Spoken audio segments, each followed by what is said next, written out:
Sandra and I've been on a 5-month high school exchange here to County Cork, Ireland. Today I want to talk about coming home and certain problems you might have to deal with, and I want to give to you the 5 tips for coming home so that you can make it as easy as possible for yourself. So to start off, I just want to say when you come home things might be a lot different. But it's really important that you take your time with things and that you don't think something is just wrong because it's not as you're used to it in your host country. You might judge things, but always keep in mind it's not right or wrong, it's only different. And that doesn't only apply to your host country, but also to your home country.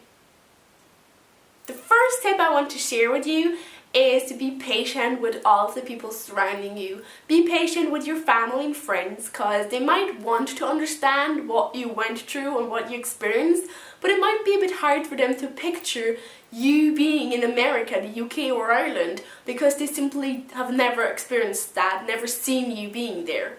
But be patient and try to explain to them everything. Obviously you can't be talking about your exchange 24 hours per day, but you can just try to always give them some bits and pieces. Probably sit down with your family and tell them you're going to talk now about your host family and try to only focus on that. Try to not get off track and only tell them some bits and pieces that you think are important about your host family. And the next day you might choose another topic. To add to that, I just wanted to mention that some of your friends might not want to know everything about your exchange. So just try to talk to those people about your exchange that are generally interested and try to not give them too much information. You can talk with them throughout months and weeks, and you don't just need to tell them everything in one day because it's simply not possible. You experience so much and it's going to be so much new information for your friends and family that you really need to be patient and give them some time to progress everything. But as long as you keep that in mind, you're going to be alright. My second advice is to definitely keep in contact with your host family, your friends abroad, as well as other exchange students and ambassadors. Especially with the other exchange students and ambassadors, they know exactly what you're going through. So it might be really helpful to ask some advice on what they're doing to settle in their home country again.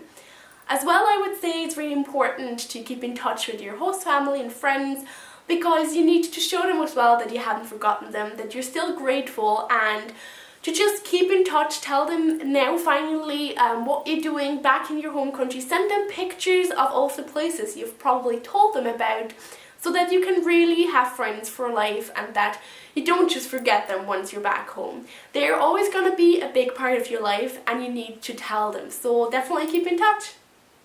My third advice would be to make a bucket list for your home country. This might sound a bit bizarre because lots of people have probably told you to make a bucket list when you go abroad. But as you have all those things that keep you motivated throughout your exchange, as well when you're a bit homesick, it can work the other way around too. You might always want to think about your host country once you're back home, and you're probably going to miss some bits and pieces. But to show appreciation to your home country as well, it might be a good idea to have a little bucket list of things you want to do, food you want to eat again, and things you're looking forward to do. So you can experience your home country in a completely different way, and it might open your eyes to new things that have surrounded you your whole life long, but you never realized. So my next advice is basically to give yourself some time, because obviously you experienced a lot during your exchange and you learned a lot of things, but once you're home, the adventure is not over. You have to progress all the experiences you made, and you're going to still experience and learn so much from your exchange, even once you're back home. So give yourself some time, consider that, and probably 10 months after your 10-month exchange, you're actually going to say that you learned so much as well once you were back home. So be patient with yourself, and even if you sometimes miss your host country, it's completely normal and you can still go back and visit your host family, etc.